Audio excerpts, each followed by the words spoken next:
Diriwayatkan oleh Imam Ahmad bin Hanbal dalam musnadnya bahwa ada seorang laki-laki yang bernama Nuaiman. Ini Nuaiman di kehidupan Rasul sallallahu alaihi wasallam ada orang yang seperti itu gitu. Orang yang sering minum minuman keras. Rasul sallallahu alaihi wasallam marah, murka. Rasulullah kalau yang berhubungan dengan Rasulullah tidak marah. Tapi kalau sudah berhubungan dengan agama, Rasul sallallahu alaihi wasallam adalah orang yang paling marah, orang yang paling istiqamah dalam kebenaran. Maka Rasulullah panggil Nuaiman, apa yang kau lakukan? Dia katakan, aku minum minuman keras ya Rasulullah. Rasulullah cambuk dia. Kemudian dia bertobat kepada Allah. Kemudian ketahuan lagi minum. Kemudian dicambuk lagi oleh Rasulullah sallallahu alaihi wasallam sehingga sebagian sahabat memukul dia dengan pukulan yang banyak. Sehingga apa yang berlaku? Sebagian sahabat mengatakan, la'natullahi ala Nuaiman. Semoga Allah melaknat Nuaiman. Dia mempermainkan Rasulullah. Dia bilang sudah mau taubat tapi minum lagi. Dia bilang sudah mau taubat tapi minum lagi. Maka Rasulullah SAW mengatakan, la tal'anuh fa innahu yuhibbullaha wa rasulah. Kata Rasulullah, jangan kamu laknat Nuaiman, karena dia itu cinta sama Allah, cinta sama Rasulnya. Dalam riwayat dia dicintai Allah dan dicintai oleh Rasulnya Muhammad sallallahu alaihi wasallam. Ibn Majah menceritakan bahwa Nuaiman ini pernah suatu waktu diajak oleh Sayyidina Abu Bakar pergi ke negeri Syam. Negeri Syam itu di mana? Seperti yang diceritakan tadi, antara daerah Suriah, Lebanon, Yordania, kemudian Palestina. Daerah seperti itu. Umumnya orang Quraisy pada masa itu mereka memiliki rihlah berdagang, membeli dagangan ke Syam, kemudian dijual lagi di kota Makkah. Ketika itu Rasulullah SAW didatangi Abu Bakar. Sayyidina Abu Bakar mengatakan kepada Rasulullah, ya Rasulullah, saya mau izin ya Rasulullah. Mau apa? Saya mau ajak dua sahabat kamu ini ikut berdagang ya Rasulullah. Siapa kata Rasul? Nuaiman. Kata Rasulullah SAW, Nuaiman kamu mau ajak? Mau ngapain? Biar seru-seruan aja ya Rasulullah. Kata Rasulullah, ya sudah, saya izinkan kamu bawa Nuaiman. Ketika itu Sayyidina Abu Bakar membawa Nuaiman sama satu sahabat namanya Suwaibid ibn Harmalah. Siapa namanya? Suwaibid ibn Harmalah. Ini sahabat Rasulullah SAW yang memiliki sifat yang berbeda-beda. Kalau Nuaiman ini aneh. Pernah Rasulullah SAW dibawain makanan banyak, dikasih Rasulullah, dikasih sahabat semua. Semuanya sudah makan, tiba-tiba si Nuaiman ini, sahabat Nabi Nuaiman mengatakan kepada Rasulullah, ya Rasulullah, ini yang penjualnya, tolong kau yang bayar ya Rasulullah. Makanan udah habis. Makanan udah habis, Rasulullah SAW bingung, saya yang bayar. Akhirnya Rasulullah katakan kepada sahabat, ayo keluarkan uang, kita patungan, kita bayar. Rasulullah aja dimainin, apalagi kita orang. Sallu ala Nabi Muhammad. Nuaiman diajak Sayyidina Abu Bakar. Kata Rasulullah SAW, benar kamu mau ajak Nuaiman? Iya ya Rasulullah. Diajaklah akhirnya. Diceritakan dalam riwayat Ibn Majah, diceritakan juga dalam Syiar A'lam An-Nubala, diceritakan juga dalam musnadnya Imam Ahmad bin Hanbal, dalam riwayat Imam Ahmad bin Hanbal. Maka diceritakan Nuaiman diajak oleh Sayyidina Abu Bakar. Sesampainya di negeri Syam, semua dibagi tugas. Fulan bin Fulan kerjaannya ini, Fulan bin Fulan kerjaannya ini, semua memiliki kerjaan. Nuaiman tanya, wahai Abu Bakar, kerjaannya saya apa wahai Abu Bakar? Kata Sayyidina Abu Bakar, kamu mau ngapain terserah kamu wahai Nuaiman. Yang penting kamu ikut saya kan. Kemudian satu di antara mereka namanya Suwaibid ibn Harmalah. Ditanya oleh Sayyidina Abu Bakar, wahai Suwaibid, kamu mau kerjaan apa? Kata Suwaibid, terserah kamu wahai Abu Bakar. Kata Sayyidina Abu Bakar, kamu menjaga makanan, karena saya tahu kamu ini adalah orang yang senantiasa menjaga amanah. Suwaibid ini kalau disuruh maju dia maju, disuruh mundur dia mundur, disuruh ke kanan dia ke kanan, disuruh ke kiri dia ke kiri. Orang yang ikut aja. Kalau Nuaiman beda, disuruh maju dia ke belakang, kasih sen kanan ke kiri belok. Nuaiman itu orang yang berbeda. Maka Suwaibid mendapatkan tugas, semua mendapatkan tugas kecuali Nuaiman. Sehingga ikhwani, apa yang berlaku, apa yang terjadi? Sayyidina Abu Bakar pergi sibuk dengan kesibukannya, sehingga datanglah waktu siang. Nuaiman sudah lapar. Nuaiman cari makanan. Dia nggak punya uang, diajak Sayyidina Abu Bakar tapi tidak diberikan uang. Sehingga dia cari-cari makanan. Dia tahu Suwaibid yang jaga makanan. Dikatakan, wahai Suwaibid, saya mau makan, berikan kepada saya satu roti saja. Yang terpenting apa? Saya makan sekarang, saya sudah lapar. Kata Suwaibid, ya Allah Nuaiman, kita tunggu Abu Bakar saja sehingga dia datang, karena ini amanat. Amanat dari Abu Bakar, saya tidak boleh berikan kepada siapapun kecuali atas izin Abu Bakar. Kata Nuaiman, kasih saya makanan, kalau tidak saya bikin masalah sama kamu. Merah wajahnya Suwaibid, karena dia tahu, jangankan saya, Rasulullah aja dimainin. Bingung, apa Apa yang harus saya lakukan? Akhirnya Nuaiman bilang, gampangannya aja, kata Nuaiman, kamu kasih saya makanan, atau kalau tidak saya bikin masalah sama kamu. Bingung Suhaib pikir panjang. Setelah itu dia katakan, ya sudah Nuaiman, saya tetap mau jaga amanah Abu Bakar, karena saya takut ini adalah perintahnya Allah, perintahnya Rasulullah SAW, dan perintah daripada Abu Bakar, sahabatnya Nabi. Kata Nuaiman, kalau memang begitu kamu maunya, ya sudah, berarti kamu ngajakin berantem sama saya. Nuaiman pergi ke pasar. Dia cari-cari tempat penjualan hamba sahaya. Dia lihat-lihat beberapa hamba sahaya. Ini berapa harganya? Ini katanya 10 qalanis. Ini berapa? Ini harganya hitungan orang zaman dahulu. Kita sih hitung seperti dirham, berapa ratus dirham gitu. 200 dirham. Yang ini berapa? 300 dirham. Yang ini berapa harga hamba sahaya? 300 dirham. Harganya antara 300, 200 sampai 100. Kemudian Nuaiman mengatakan kepada penjual hamba sahaya tersebut, saya punya juga hamba sahaya, tapi saya jual cuma 20 dirham saja, murah. Katanya, apa benar ada hamba saya harganya segitu? Iya, karena dia punya aib, ada kekurangan. Apa? Nanti kalau kalian tangkap, dia bakalan teriak, saya ini bukan hamba sahaya tapi orang merdeka. Akhirnya semua orang berkumpul mau beli. Ini Nuaiman sama Nuaiman diajak ke Suhaib bin Harmalah tadi. Kata Nuaiman, itu ada orang yang berdiri sedang menjaga makanan, itu hamba sahaya saya, tangkap saja. Oh baik. Diberikan uang 20 dirham, dimasukkan oleh Nuaiman ke kantongnya, kemudian Suhaib ditangkap. Ketika ditangkap, Suhaib teriak, saya bukan hamba saya orang merdeka. Maka orang-orang tersebut mengatakan, saya sudah tahu kekurangan kamu. Ini memang kekurangan kamu, memang kamu, tapi saya tidak perlu dengan bacot kamu, yang penting kerjanya kamu gitu. Ya kan hamba saya untuk apa? Untuk kerja. Mau dia ngomong apa, mau ngomel terserah, yang penting dia mau kerja. Akhirnya ditangkaplah Suhaib dan dijual di pasar.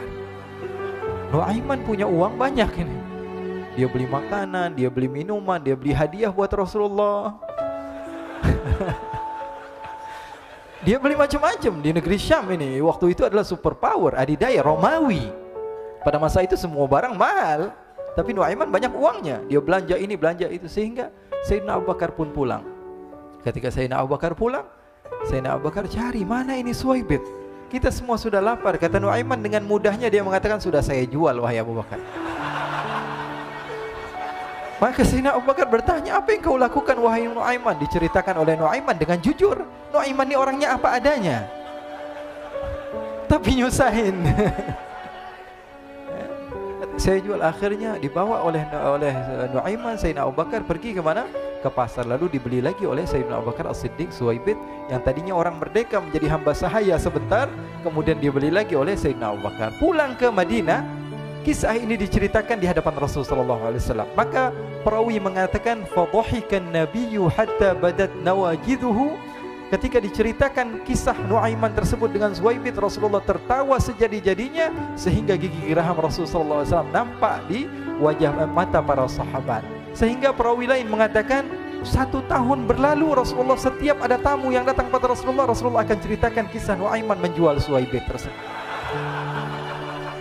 Jadi ada ikhwani, jangan kalian kira Rasulullah SAW itu hidup di satu masa sahabat-sahabatnya itu seperti ustadz-ustadz yang khusyuk, yang kayak Habib bin Anis ini banyak. Bahkan ikhwani, mungkin di akhir karena masanya sudah habis, pernah suatu waktu Rasulullah SAW didatangi asyraf, delegasi dari beberapa negara yang ingin mengenal apa itu agama Islam. Sehingga mereka datang ke rumah Rasulullah SAW membawa unta, kendaraan yang ketika itu kendaraan yang paling mahal mereka miliki. Itu untanya yang paling mewah. Diikat di depan rumah Rasulullah SAW. Tamunya pun masuk, duduk bersama Rasulullah SAW. Di depan rumah Rasulullah SAW ada beberapa sahabat. Ada Sayyiduna Hamzah. Kalian tahu Sayyidina Hamzah adalah orang yang pemberani. Ada Sayyiduna Umar. Kalian tahu Sayyidina Umar adalah orang yang pemberani. Ada Sayyiduna Ali bin Abi Thalib. Ada Sayyiduna Sa'ad bin Abi Waqqas. 4 sahabat ini lagi nongkrong gitu depan rumahnya Rasulullah SAW, berjaga sebelum Allah Subhanahu wa taala turunkan ayat wallahu ya'simuka minan nas. Ketika mereka sedang asyik duduk, tiba-tiba Nuaiman datang. Ini Nuaiman kalau datang pasti bikin sesuatu yang aneh. Bahkan dikatakan tidaklah Rasulullah SAW dalam keadaan bersedih, kecuali Nuaiman datang Rasulullah akan tersenyum. Jadi sebagian sahabat itu senang kalau sudah Nuaiman datang, pasti Rasulullah bahagia. Tapi ketika itu Nuaiman datang, ingin duduk bareng-bareng Sayyidina Hamzah. Sayyidina Hamzah katakan kepada Nuaiman, bercanda begitu. Nuaiman, kamu lihat unta orang datang dari luar Arab ini. Lihat, kata Nuaiman, ini besar banget, ini badannya besar gitu. Dagingnya pasti banyak. Iya, ini kalau kita sate enak nih ntar malam. Kata Nuaiman.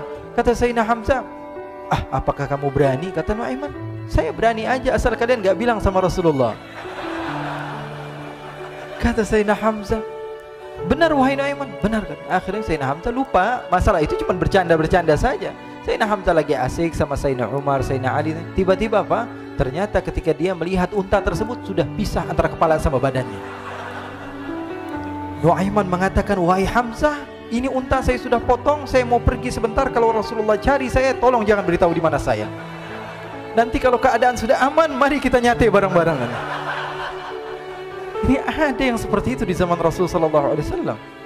Maka dia pun berlari dan berlari mencari satu tempat supaya Rasulullah SAW dia selamat daripada Rasulullah SAW. Sehingga Sayyidina Hamzah bingung, ini kalau Rasulullah keluar gimana? Ada Hamzah Asadullah, ada Ali bin Abi Thalib, ada Umar, gak bisa jaga kendaraannya, tamunya Rasulullah SAW. Akhirnya benar apa yang terjadi, ikhwani. Rasulullah SAW tamunya mau pulang. Ketika dia buka pintu tamu melihat apa? Untanya sudah begitu. Mereka teriak, wa naqatah, unta kami wahai Muhammad. Baru mau kenal Islam, unta kami, kendaraan kami sudah dibuang. Rasulullah SAW lihat Sayyidina Hamzah, lihat Sayyidina Ali. Mereka nggak bisa ngomong, mereka hanya bilang apa? Nuaiman ya Rasulullah. Rasulullah perintahkan Sayyidina Umar, wahai Umar, sekarang kamu ambil uang, kemudian kamu gantikan, kemudian kamu berikan 2 kali lipat daripada harta unta ini, sehingga apa? Agama Islam tidak didengar dengan sesuatu yang tidak baik di luar sana. Akhirnya diberikan harta, diberikan unta yang baru dan diberikan harta yang lebih untuk orang tersebut, sehingga orang tersebut tidak menjelek-jelekan agama Islam. Kata Rasulullah SAW, dan sekarang waktunya kita balas dendam sama Nuaiman. Nuaiman ternyata berlari tempat yang jauh sampai hampir keluar dari kota Madinah. Dia dapatkan seorang sahabat Nabi yang hadir juga dalam peperangan Badar, namanya Al-Miqdad bin Al-Aswad. Siapa namanya? Al-Miqdad bin Al-Aswad ketika itu sedang menggali sumur. Ketika sedang menggali sumur, Nuaiman datang. Nuaiman katakan kepada Miqdad, wahai Miqdad, wahai sahabat Rasul, kamu orang yang hadir dalam peperangan Badar, kamu adalah orang yang hebat. Dipuji-puji sama Nuaiman. Ada maunya ini. Akhirnya dia bilang, wahai Miqdad, tolong saya. Kenapa wahai Nuaiman, kamu ini kekasihnya Rasulullah, orang yang disayang sama Rasulullah. Kenapa? Saya ini sedang dikejar-kejar orang jahat. Tolong selamatkan saya. Saya pengen masuk ke dalam sumur, boleh atau tidak? Kata Miqdad, siapa yang mengejar kamu? Pokoknya saya dikejar sama orang-orang. Kamu mau atau tidak selamatkan saya? Kata, ya sudah, selagi kamu itu adalah sahabat Nabi, silahkan kamu masuk. Masuk akhirnya Nuaiman ke dalam sumur tersebut. Lalu Nuaiman mengatakan, wahai Miqdad, dia keluar lagi. Nanti kalau ada yang cari saya, tolong jangan beritahu saya di dalam sumur ya. Kata Miqdad, baiklah. Kata Nuaiman, siapapun yang bertanya tentang saya, kamu tidak akan kasih tahu. Iya, kata. Walaupun Rasulullah yang tanya saya. Katanya, nggak mungkin Rasulullah datang ke tempat sejauh ini. Iya, walaupun Rasulullah. Akhirnya masuk Nuaiman. Setelah beberapa menit Rasulullah dan rombongan benar datang. Miqdad bingung ini. Ini kenapa Rasulullah datang ke RW kami ini? Ada apa ini Rasulullah sampai sejauh ini? Ditanya, ya Rasulullah, ada apa ya Rasulullah? Kata Rasulullah, saya cari Nuaiman. Di mana Nuaiman? Innalillah, kata Miqdad. Nggak dijawab ini Rasulullah. Kalau dijawab saya ingkar janji. Akhirnya apa dia katakan? Wahai Rasulullah, mata saya tidak memandang kepada Nuaiman, tapi tangannya nunjuk ke dalam sumur. Sahabat. Apa dia bilang? Mata saya tidak melihat kepada Nuaiman, tapi tangannya nunjuk ke sumur. Akhirnya dibuka sama Rasulullah, Nuaiman muncul. Kata Rasulullah, Nuaiman, kamu bikin malu saya, wahai Nuaiman. Ya Rasulullah, yang bersalah bukan saya, tapi orang yang mencari saya bersama kamu ya Rasulullah. Akhirnya Rasulullah nengok siapa, ternyata Nuaiman sudah lari kabur. Sallu ala Nabi Muhammad. Kisah-kisah seperti ini sebenarnya banyak sekali ya. Ini menunjukkan kepada kita bahwa kehidupan Rasulullah itu begitu indah. Rasulullah SAW, kalau kamu mau menjadi orang yang baik, contoh Rasulullah. Mau menjadi bapak yang baik, contoh Rasulullah. Mau menjadi pemimpin peperangan yang baik, Rasulullah. Mau menjadi murid yang terbaik, contoh Rasulullah. Bagaimana akhlak Rasulullah. Mau menjadi suami yang baik, contoh Rasulullah. Dalam segala hal, apapun itu, Rasulullah SAW adalah makhluk yang paling terbaik.